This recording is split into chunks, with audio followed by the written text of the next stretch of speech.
नमस्कार दोस्तों, तो आइए आज हम लोग देखते हैं बिहार जीविका जो सामुदायिक समन्वयक एवं क्षेत्र समन्वयक भर्ती परीक्षा 2025 का आपने जो फॉर्म फिलअप किया है उसका आज हम लोग सेट प्रैक्टिस करेंगे। और यह पहला सेट प्रैक्टिस होगा। आप देख सकते हैं कि community coordinator and area coordinator exam 2025 का ये हमारे 20 सेट का जो वॉल्यूम 1 आया है रुक्मिणी का, उसका आज हम लोग पहला सेट नंबर 1 करने वाले हैं। तो चलिए दोस्तों, बिना लेट किए हुए आज इसकी हम लोग शुरुआत करते हैं। तो सबसे पहला मेरा क्वेश्चन है कि 15 अगस्त 2025 को भारत के प्रधानमंत्री नरेंद्र मोदी ने राष्ट्रीय सुरक्षा पहल के लिए किस मिशन की घोषणा की है? तो ये घोषणा की है मिशन सुदर्शन चक्र का, है ना, यानी कि मिशन सुदर्शन चक्र का घोषणा किए हैं। आगे की अगर बात की जाए तो पहले अम्मा सम्मान दिवस के अवसर पर नारी अदालत का शुभारंभ किस राज्य में किया गया है? तो ये आपको किया गया है सिक्किम में किया गया है। किस राज्य में किया गया है? तो सिक्किम में किया गया है। अगला प्रश्न है कि ज्ञानपीठ पुरस्कार 2024 से किसे सम्मानित किया गया है? तो ये किया गया है आपको विनोद शुक्ला को। आप लोग भी जानते होंगे, ये करेंट अफेयर के बुक में पढ़े होंगे। अगला क्वेश्चन है 4 नंबर, भारत सरकार द्वारा पीएमई ड्राइव योजना को किस वर्ष तक बढ़ाया गया है? तो इसका आंसर हो जाएगा दोस्तों, यानी कि 2028 तक यानी कि बढ़ा दिया गया है। भारत सरकार द्वारा पीएमई ड्राइव योजना को किस वर्ष तक बढ़ाया गया है? 2028 तक। नेक्स्ट क्वेश्चन है 5 नंबर, अपना घर पहल किस मंत्रालय द्वारा प्रारंभ किया गया है? तो ये जो शुरू किया गया है यानी कि पेट्रोलियम और प्राकृतिक गैस मंत्रालय द्वारा शुरू किया गया है। नेक्स्ट क्वेश्चन 6 नंबर, यानी कि कहता है कि डैश वस्त्र मंत्रालय के अंतर्गत आता है? तो ये जो आपको आ जाएगा यानी कि समर्थ योजना, है ना, समर्थ योजना आ जाएगा। अगला प्रश्न की अगर बात करते हैं 7 नंबर, तो कहता है कि 10 अगस्त 2025 को किस राज्य में पूरी भारत की पहली एसी लोकल ट्रेन शुरू की गई है? तो दोस्तों इसका आंसर जो हो जाएगा यानी कि सी नंबर, यानी कि पश्चिम बंगाल हो जाएगा। गांधी इरविन समझौते पर किस वर्ष हस्ताक्षर किए गए थे? ये 8 नंबर आपका क्वेश्चन है। तो यानी कि ये हो गया था 1931 में हो गया था। 9 नंबर क्वेश्चन है, अंग्रेजों ने अवध पर कब कब्जा कर लिया था? तो इसका आंसर हो जाएगा 1856 में। अगला जो क्वेश्चन है 10 नंबर, 25वां शंघाई सहयोग संगठन सम्मेलन का आयोजन किस देश में किया गया है? तो इसका आंसर आपको हो जाएगा चीन में हो जाएगा। नेक्स्ट क्वेश्चन है कि निम्नलिखित में से कौन सा संगठन भारत में निर्धनता रेखा का आकलन करने के प्रतिदर्श सर्वेक्षण को कौन करता है? तो इसका जो आंसर हो जाएगा यानी कि NSSO हो जाएगा, NSSO हो जाएगा। चलिए अगले क्वेश्चन की ओर हम लोग बढ़ते हैं दोस्तों। तो कहता है कि निम्नलिखित में से कौन सा संगठन अंतर्राष्ट्रीय व्यापार को शासित करता है? तो इसका आंसर हो जाएगा यानी कि डी, यानी कि विश्व व्यापार संगठन करता है। यानी कि निम्नलिखित में से कौन सा संगठन अंतर्राष्ट्रीय व्यापार को शासित करता है? तो विश्व व्यापार संगठन करता है। 13 नंबर क्वेश्चन है कि यदि किसी ध्वनि स्रोत की तीव्रता को 100 गुना बढ़ा दिया जाए तो डेसिबल स्तर में कितनी वृद्धि होगी? तो इसका जो आंसर हो जाएगा यानी कि 20 डेसिबल की वृद्धि हो जाएगी। यदि किसी ध्वनि स्रोत की तीव्रता को 100 गुना बढ़ा दिया जाए तो डेसिबल स्तर में कितनी वृद्धि होगी? तो 20 डेसिबल की वृद्धि होगी। चलिए क्वेश्चन नंबर 14 को हम लोग देखते हैं। कहता है 14 नंबर क्वेश्चन हमारा कहता है कि पॉलीथीन का निर्माण एथीन के अणुओं के श्रृंखलाबद्ध जुड़ाव से होता है, इस प्रक्रिया को क्या कहा जाता है? तो इसका जो आंसर हो जाएगा यानी कि बहुलीकरण कहा जाता है, बहुलीकरण कहा जाता है। पॉलीथीन का निर्माण एथीन के अणुओं के श्रृंखलाबद्ध जुड़ाव से होता है, इस प्रक्रिया को क्या कहा जाता है? तो बहुलीकरण कहा जाता है दोस्तों, याद रखेंगे। अगला प्रश्न की ओर अगर हम लोग चलते हैं तो CRISPR-Cas9 तकनीक जिसे हाल ही में चिकित्सा में नोबेल पुरस्कार मिला का प्राथमिक अनुप्रयोग क्या है? तो इसका जो आंसर हो जाएगा 15 के बी, यानी कि जीन एडिटिंग हो जाएगा, जीन एडिटिंग हो जाएगा, जीन एडिटिंग हो जाएगा। अगले प्रश्न की ओर हम लोग बढ़ते हैं तो देखेंगे यानी कि क्वेश्चन नंबर 16 कहता है कि राष्ट्रमंडल खेल 2030 की मेजबानी के लिए किस देश को औपचारिक रूप से मंजूरी दी गई है? तो ये दिया गया है आपको भारत को दिया गया है, यानी कि भारत को दिया गया है। राष्ट्रमंडल खेल 2030 की मेजबानी के लिए किस देश को औपचारिक रूप से मंजूरी दी गई है? तो ये भारत को दी गई है। अगले प्रश्न की बात करते हैं 17 नंबर, शतरंज के वर्गाकार खानों की 36 पंक्तियों को क्या कहा जाता है? तो ये कहा जाता है, उसको रैंक कहा जाता है। शतरंज के वर्गाकार खानों की 36 पंक्तियों को क्या कहा जाता है? तो रैंक कहा जाता है। नेक्स्ट क्वेश्चन की ओर बढ़ते हैं तो दोस्तों आप इसको देख सकते हैं। निम्नलिखित तालिका मुंबई, राजस्थान, उत्तर प्रदेश और उत्तराखंड स्टॉक एक्सचेंजों में क्रय विक्रय ट्रेड किए गए शेयरों को दर्शाती है। आप ये देख सकते हैं, IT है, कोलगेट है, जम्बूजा सीमेंट है, तो इस प्रकार से अगर देखा जाए तो इसमें पूछा जा रहा है कि जम्बूजा सीमेंट के लिए शेयर की उच्च दर और निम्न दर का अनुपात किस स्टॉक एक्सचेंज में अधिकतम है। तो इसका आंसर जो हो जाएगा 18 क्वेश्चन का यानी कि बी हो जाएगा, यानी कि राजस्थान हो जाएगा। इसको आप करके देख सकते हैं। नेक्स्ट क्वेश्चन की अगर हम लोग बात करते हैं तो कहता है कि एक शहर की जनसंख्या में प्रति वर्ष 20% की वृद्धि होती है। यदि उसकी वर्तमान जनसंख्या 80 लाख हो तो 3 वर्ष पूर्व की और 2 वर्ष पूर्व की जनसंख्या के बीच का अंतर ज्ञात कीजिए। तो दोस्तों ये मैथ का क्वेश्चन है और इसको आप जब सॉल्व करेंगे तो आपका आंसर डी आना चाहिए। ये आप सॉल्व करके देख सकते हैं।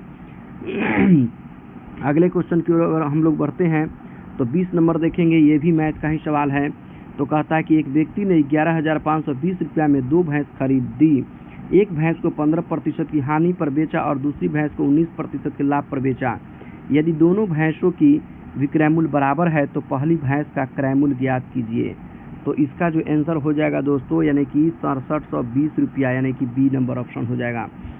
चलिए दोस्तों अगले क्वेश्चन की ओर हम लोग चलते हैं। तो 2 स्टेशनों ए और बी के बीच की दूरी 800 किलोमीटर है। एक ट्रेन ए से बी तक की दूरी 90 किलोमीटर प्रति घंटा की चाल से तय करती है और 65 किलोमीटर प्रति घंटा की एक समान चाल से ए पर वापस आती है। तो पूरी यात्रा के दौरान उसकी यानी कि औसत चाल किलोमीटर प्रति घंटा में कितनी थी। तो आप इसको जब सॉल्व करेंगे तो आपको आ जाएगा 75.48 किलोमीटर, है ना, प्रति घंटा। चलिए अगले प्रश्न की ओर हम लोग चलते हैं। अब देख सकते हैं आपके पास 22 नंबर जो क्वेश्चन है कहता है कि दी गई तालिका का अध्ययन करें और निम्नलिखित प्रश्न का उत्तर दें। तालिका में 1989 से 1994 तक एक कंपनी द्वारा 5 विभिन्न प्रकार की कारों के उत्पादन को दर्शाया गया है। तो इसमें कहता है कि 1993 में सभी प्रकार की कारों के कुल उत्पादन का 25% भाग किस प्रकार की कार का था, है ना। तो ये जो आपको आंसर हो जाएगा दोस्तों, इसका आंसर हो जाएगा यानी कि बी, है ना, यानी कि एस का।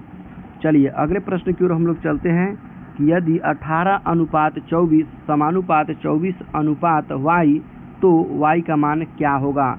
तो दोस्तों कहने का मतलब है कि ये तो इजी प्रश्न है, आप इसको कुछ इस तरीके से सॉल्व कर सकते हैं, यानी कि 18/24 बराबर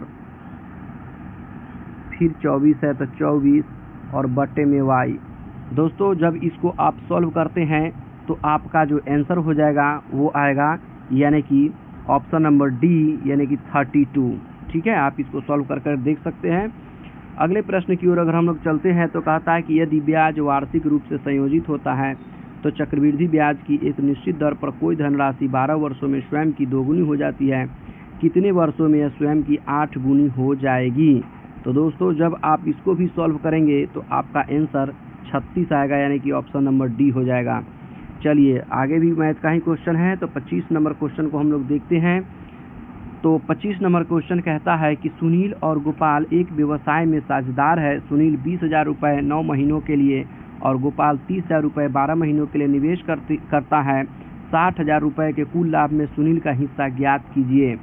तो आइए 25 का जब आप सॉल्व करेंगे तो इसका भी आंसर डी आएगा, यानी कि 20,000 रुपये आएगा।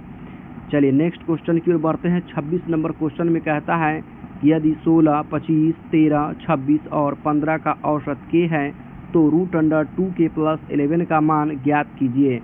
तो दोस्तों जब आप इसको सॉल्व करेंगे तो आपका मान 7 आ जाएगा। ठीक है, चलिए औसत से क्वेश्चन पूछा था। अगला प्रश्न की ओर हम लोग चलते हैं, क्वेश्चन नंबर 27 की ओर। तो 27 में क्या कहता है कि दिए गए पाई चार्ट में यदि 300 खिलाड़ियों द्वारा 5 अलग अलग खेलों का चयन किया गया है तो कितने खिलाड़ियों ने बॉक्सिंग का चयन किया है। तो आप देख सकते हैं दोस्तों, आप इसको बनाएंगे जब तो आपका जो आंसर होगा वो 45 आ जाएगा, यानी कि 45। ठीक है, ये सब जो पाई चार्ट वाले प्रश्न होते हैं थोड़ा इजी होते हैं, आप इसको सॉल्व कर सकते हैं।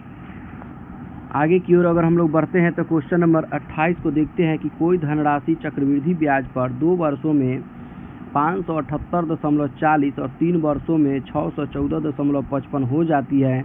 ब्याज वार्षिक रूप से संयोजित होने की स्थिति में वार्षिक ब्याज की दर क्या होगी, है ना। तो इसका जो क्वेश्चन का आंसर हो जाएगा ऑप्शन नंबर ए हो जाएगा दोस्तों 6.1/4%।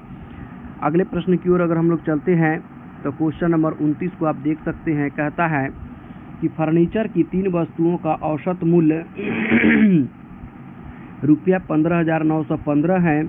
यदि उनके मूल्यों का अनुपात 3:5:7 है तो सबसे महंगी वस्तु का मूल्य रुपया में ज्ञात कीजिए। तो जब इसको दोस्तों आप सॉल्व करेंगे तो आपका आंसर नंबर बी आ जाएगा, यानी कि 22,281 रुपया आ जाएगा। चलिए दोस्तों अगले प्रश्न की ओर हम लोग बढ़ते हैं। कहता है 30 नंबर, उस समुच्चय का चयन करें जिसकी संख्याएं उसी तरह से संबंधित है जिसमें तरह की निम्नलिखित समुच्चयों की संख्याएं संबंधित है। मतलब कहने का ये हो गया दोस्तों कि आपके पास ये जो दिया हुआ है ये आप देख सकते हैं 112, 56 और 8, उसका 196 और 98 और 14 है ना।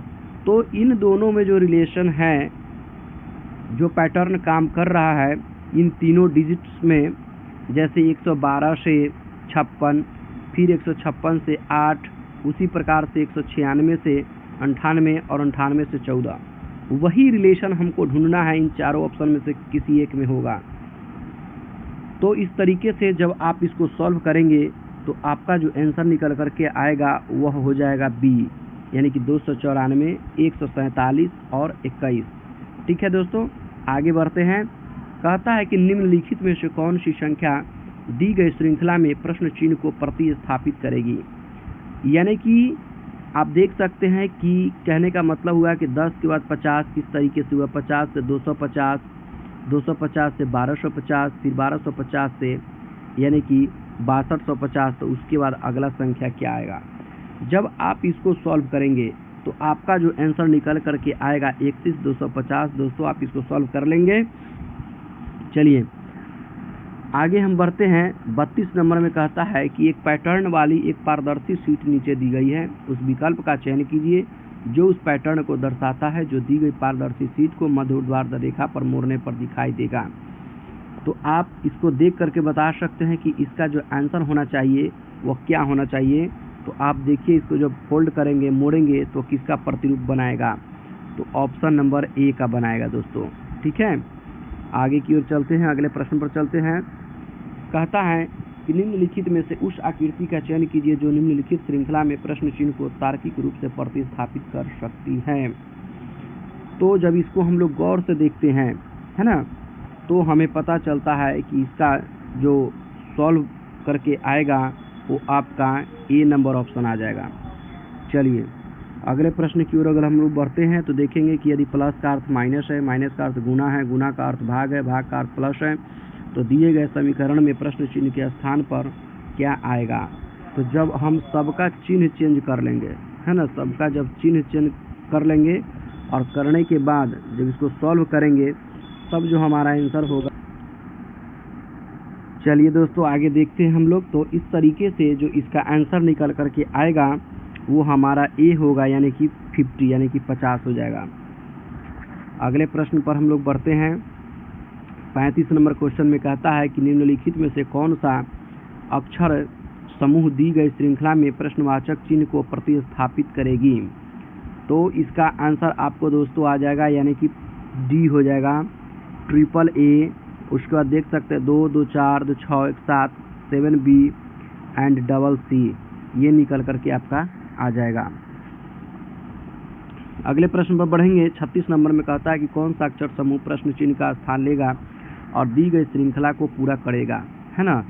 तो इस तरीके से आप, ये रीजनिंग का क्वेश्चन है, आप जब इसको सॉल्व करते हैं तो आप देख सकते हैं इसमें प्रत्येक लेटर को हम लोग देखते हैं कि ये टी से जो है वाई किस तरीके से आया, ई से जो है एल, ये एल किस तरीके से आया, है ना। तो इस तरीके से जब आप आगे की ओर बढ़ते जाएंगे तो आपका जो आंसर निकल करके आएगा वह सी हो जाएगा, DSSO।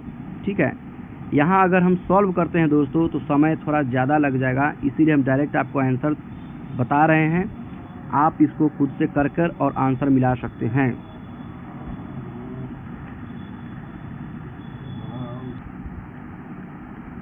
चलिए अगला प्रश्न पर अगर हम लोग चलते हैं, प्रश्न नंबर 37 देख सकते हैं कि उस विकल्प का चयन कीजिए जो दिए गए शब्दों के उस सही क्रम को दर्शाता है जिस क्रम में वे अंग्रेजी शब्दकोश में दिखाई देते हैं।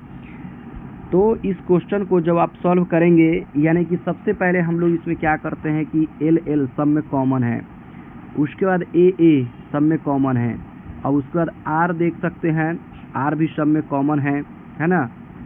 और उसके बाद कहता है कि आर के बाद देखिए एक में के है, इसमें सी है, और इसमें सी है, इसमें वाई है, और इसमें जी है। तो सबसे पहले कहने का मतलब है कि जो अल्फ़ाबेट लेटर्स है उसमें सी आएगा, है ना।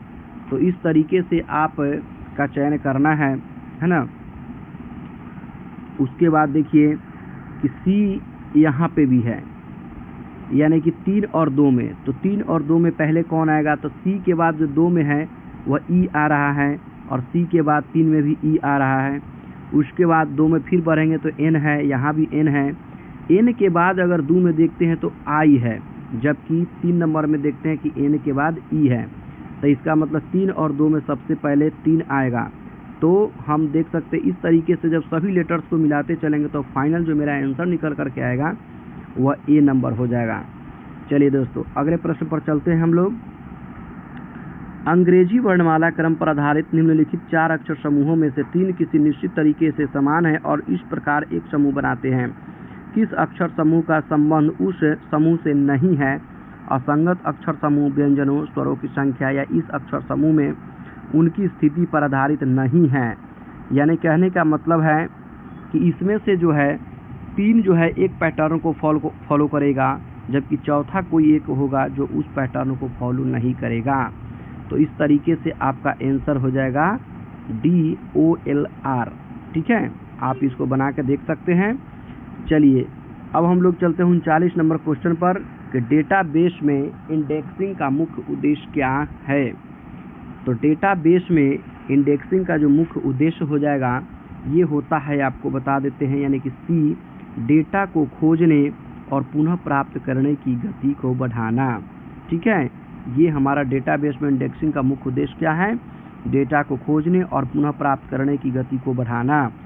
अगले प्रश्न की अगर हम लोग बात करते हैं, कहता है 40 नंबर में कि यदि किसी कोड में वर्क को XPSL लिखा जाता है तो उसी कोड में लाइफ को क्या लिखा जाएगा, है ना। तो इसको हम लोग जब लिखेंगे, बनाएंगे, तो पता चलेगा MJGF, यानी कि ए नंबर ऑप्शन। अगले प्रश्न की ओर बढ़ते हैं। कहता है फॉर एरिया कोऑर्डिनेटर के लिए कि ग्रामीण विकास की ऐतिहासिक पृष्ठभूमि और पहले किस विषय से संबंधित है। तो इसका जो आंसर होगा वह उपयुक्त सभी होगा, यानी कि ग्रामीण अर्थव्यवस्था की विशेषताएं, पंचायती राज संस्थान और उनकी भूमिका, ग्रामीण विकास की अवधारणा और परिभाषा, उपयुक्त सभी हो जाएगा। अगला प्रश्न कहता है कि कौन सा अधिनियम ग्रामीण क्षेत्रों में रोजगार की गारंटी देता है। तो ये जो देता है, यानी कि option number B, Mahatma Gandhi राष्ट्रीय ग्रामीण रोजगार गारंटी अधिनियम, है ना, जिसको हम लोग शॉर्ट में क्या कहते हैं, MG, यानी कि नरेगा भी कहते हैं, है ना, महात्मा गांधी नरेगा। पहले इसको मनरेगा भी कहा जाता था, यानी कि मनरेगा भी कह सकते हैं। अगले प्रश्न की ओर अगर हम बात करते हैं तो हमारा जो प्रश्न है 43 नंबर, ये कहता है कि किस योजना का उद्देश्य ग्रामीण परिवारों के लिए घर उपलब्ध कराना है ना। तो इसका जो हो जाएगा आप देख सकते हैं, खुद से ऑप्शन भी पढ़ने के बाद पता चल सकता है। ये देखिए कि प्रधानमंत्री आवास योजना ग्रामीण, है ना, ये इसका आंसर हो जाएगा। ठीक है, यानी कहने का मतलब है ये आवास योजना से जो रिलेटेड है, आप देख सकते हैं 43 नंबर क्वेश्चन, किस योजना का उद्देश्य ग्रामीण परिवारों के लिए घर उपलब्ध कराना है। तो हमारा जो आंसर हो जाएगा वो होगा, यानी कि प्रधानमंत्री आवास योजना ग्रामीण, ये हो जाएगा। चलिए अगले प्रश्न पर चलते हैं। स्वयं सहायता समूहों के तत्वों में क्या शामिल है। तो स्वयं सहायता समूहों के तत्वों में क्या शामिल है, तो इसका जो आंसर हो जाएगा बही खाता, है ना, यानी कि बही खाता और वित्तीय साक्षरता। अगला प्रश्न है कि दीनदयाल अंत्योदय योजना राष्ट्रीय ग्रामीण आजीविका मिशन का मुख्य उद्देश्य क्या है। तो इसका मुख्य उद्देश्य है कि ग्रामीण क्षेत्रों में आजीविका को बढ़ावा देना। ठीक है, अगले प्रश्न पर चलते हैं कि बिहार सरकार द्वारा गरीबी को कम करने के लिए कौन सी योजना चलाई गई है। तो आप देख सकते हैं इसके लिए चलाई गई है जिसको हम लोग कहते हैं जीविका बिहार ग्रामीण आजीविका संवर्धन सोसाइटी। ठीक है, अगले प्रश्न की ओर चलते हैं। सतत जीविकोपार्जन योजना किस राज्य से संबंधित है। 47 नंबर क्वेश्चन का जो आंसर होगा वो बिहार से संबंधित है। सतत जीविकोपार्जन योजना SJY किस राज्य से संबंधित है, बिहार से संबंधित है।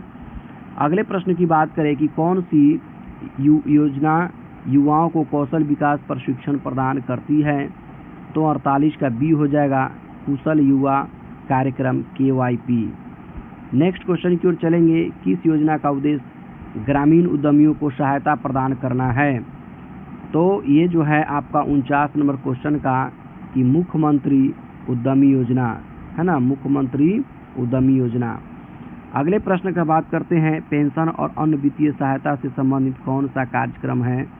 तो ये है यानी कि राष्ट्रीय सामाजिक सहायता कार्यक्रम, राष्ट्रीय सामाजिक सहायता कार्यक्रम। अगले प्रश्न की बात करते हैं। स्व सहायता समूहों के लिए बही खाता के तत्वों में क्या शामिल है। तो इसका जो आंसर हो जाएगा cash book, ledger, meeting register. Next question है कि पंचायती राज संस्थाओं का क्या कार्य होता है। इसका कार्य होता है विकास में उनकी भूमिका। ठीक है, अगले प्रश्न की ओर अगर हम चलते हैं, क्वेश्चन नंबर 53, तो कहता है कि सहकारी समिति का महत्व किस लिए है ना। सहकारी समितियों का महत्व किस लिए है। तो ये जो होता है यानी कि ग्रामीण विकास में उनकी भूमिका है ना, यानी कि ए नंबर ऑप्शन। 54 नंबर क्वेश्चन है कि किसानों को वित्तीय सहायता प्रदान करने वाली योजना कौन सी है। तो इसका आंसर हो जाएगा यानी कि ए और बी दोनों, राष्ट्रीय कृषि विकास योजना और PM किसान, यानी कि दोनों योजना हो जाएगा। ठीक है, 55 नंबर क्वेश्चन में चलते हैं। ग्रामीण क्षेत्रों में किन आजीविका को कृषि आधारित आजीविका माना जाता है। ग्रामीण क्षेत्रों में, गांव में आप जाएंगे तो वहाँ पे किन आजीविका को कृषि के रूप में माना गया है। तो आप इसको देख सकते हैं जिसमें आता है कृषि, बागवानी और पशुधन, इन तीनों को माना गया है। अगले प्रश्न की ओर चलते हैं जिसमें कहता है कि गैर कृषि ऑफ फॉर्म आजीविका की विशेषताएं क्या है। तो आप देख सकते हैं इसका है कि उनके पास अपनी विशेषताएं हैं, है ना, उनके पास अपनी विशेषताएं हैं। 57 में कहता है कि मूल्य श्रृंखला और बाजार संबंधों का क्या महत्व है ना। मूल्य श्रृंखला और बाजार संबंधों का क्या महत्व है। तो इसका जो आंसर हो जाता है वह उनकी अपनी विशेषताएं हैं। ठीक है, नेक्स्ट क्वेश्चन की अगर बात की जाए 58 नंबर कि ग्रामीण अर्थव्यवस्था की विशेषता क्या है। तो इसका जो आंसर हो जाएगा वह सी, उनकी अपनी विशेषताएं हैं। नेक्स्ट क्वेश्चन की ओर चलते हैं। किस कार्यक्रम के तहत अति गरीब परिवारों को समर्थन दिया जाता है। 59 क्वेश्चन यानी कि 59 का बी, यानी कि इसका हो जाएगा सतत जीविकोपार्जन योजना। ठीक है, किस कार्यक्रम के तहत अति गरीब परिवारों को समर्थन दिया जाता है। तो सतत जीविकोपार्जन योजना। नेक्स्ट क्वेश्चन की ओर बढ़ते हैं। प्रधानमंत्री ग्राम सड़क योजना का मुख्य उद्देश्य क्या है। तो इसका जो आंसर हो जाएगा यानी कि आपका सी, ग्रामीण सड़कों का निर्माण करना। अगला प्रश्न पर हम लोग चलते हैं। अच्छा, यहाँ से आप देख सकते हैं कि 4 कम्युनिटी कोऑर्डिनेटर के लिए प्रश्न आ गया है।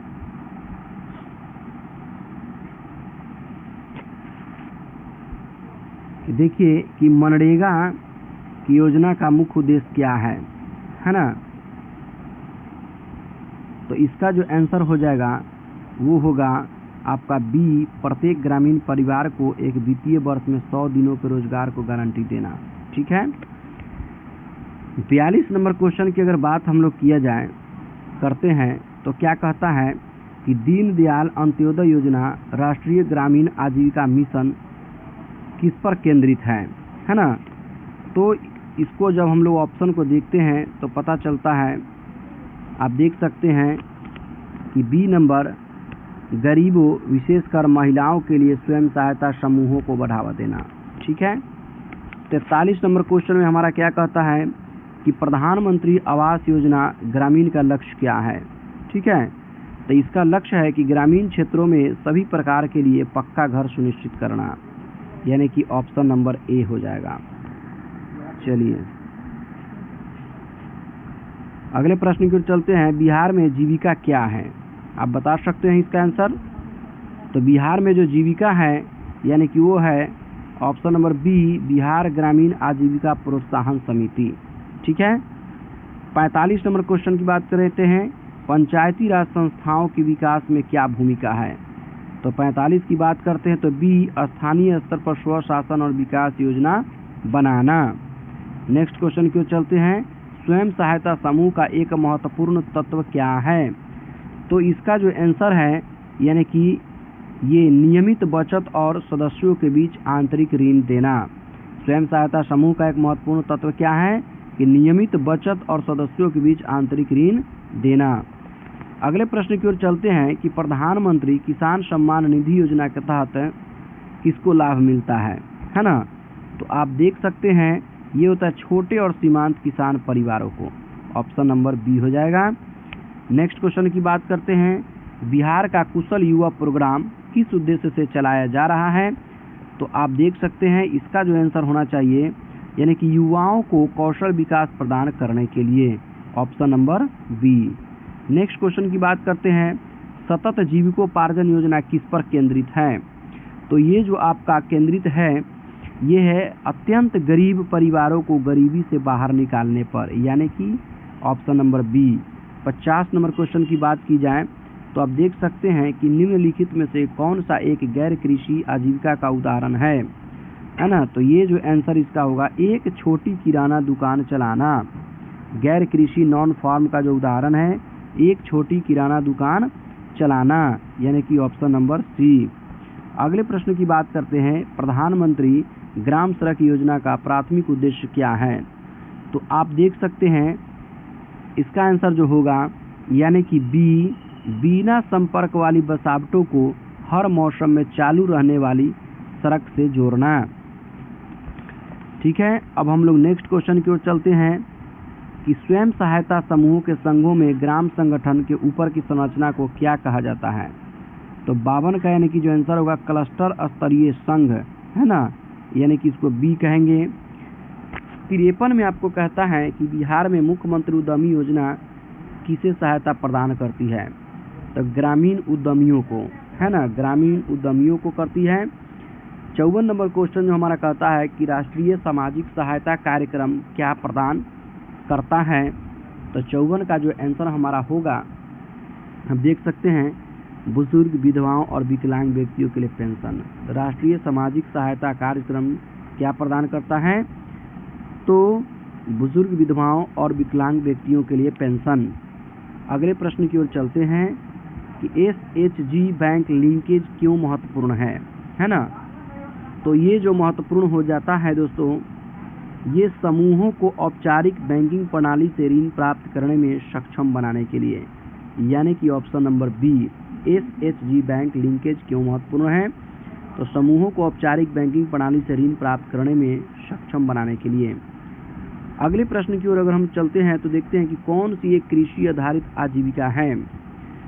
तो आप देख सकते हैं ये है पशुधन पालन। ठीक है, कौन सी एक कृषि आधारित आजीविका है। तो पशुधन पालन यानी कि 56 का बी। अगले प्रश्न की ओर चलते हैं, 57 नंबर क्वेश्चन कहता है कि ग्रामीण अर्थव्यवस्था की मुख्य विशेषता क्या है।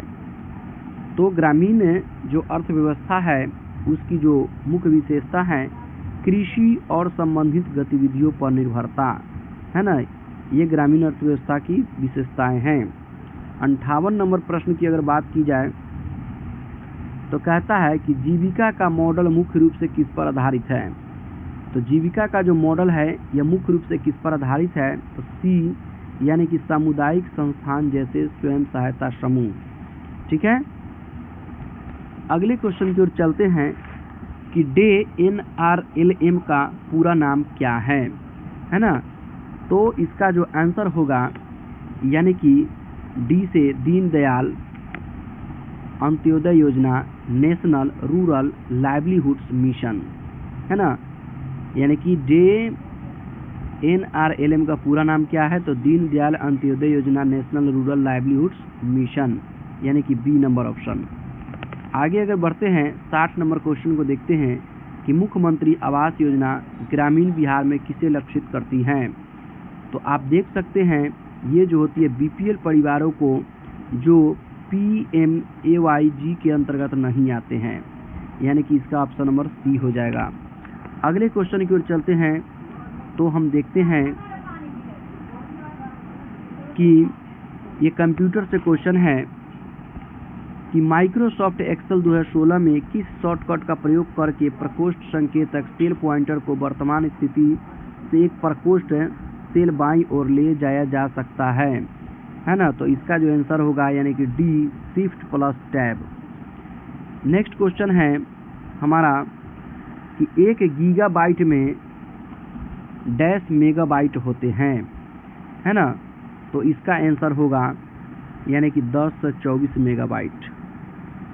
नेक्स्ट क्वेश्चन है कहता है कि विंडोज में रन कर रहे अनुप्रयोग एप्लीकेशंस नामक 3 अवस्थाओं हो सकते हैं, तो कौन कौन वे 3 अवस्थाएं हो सकते हैं, तो ये जो हो जाएंगे यानी कि मिनिमाइज्ड, मैक्सिमाइज्ड, नॉर्मल, ठीक है, मिनिमाइज्ड, मैक्सिमाइज्ड और नॉर्मल। अगले प्रश्न की ओर चलते हैं।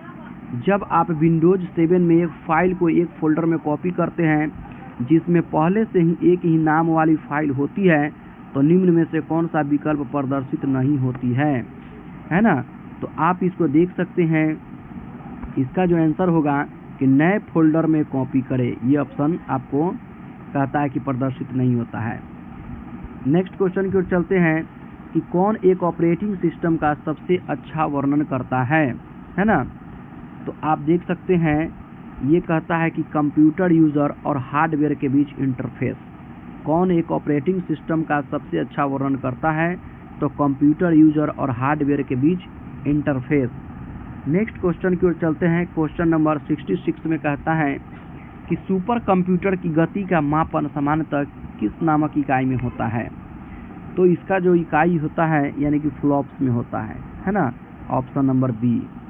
नेक्स्ट क्वेश्चन पर चलते हैं कि डैश एक क्लाइंट सॉफ्टवेयर है जिसमें इंटरनेट से जानकारी तक पहुंचने के लिए विभिन्न ग्राफिकल क्षमताएं हैं, है ना, इसका जो आंसर होगा वेब ब्राउज़र हो जाएगा, यानी कि ऑप्शन नंबर ए। अगले प्रश्न की ओर चलते हैं।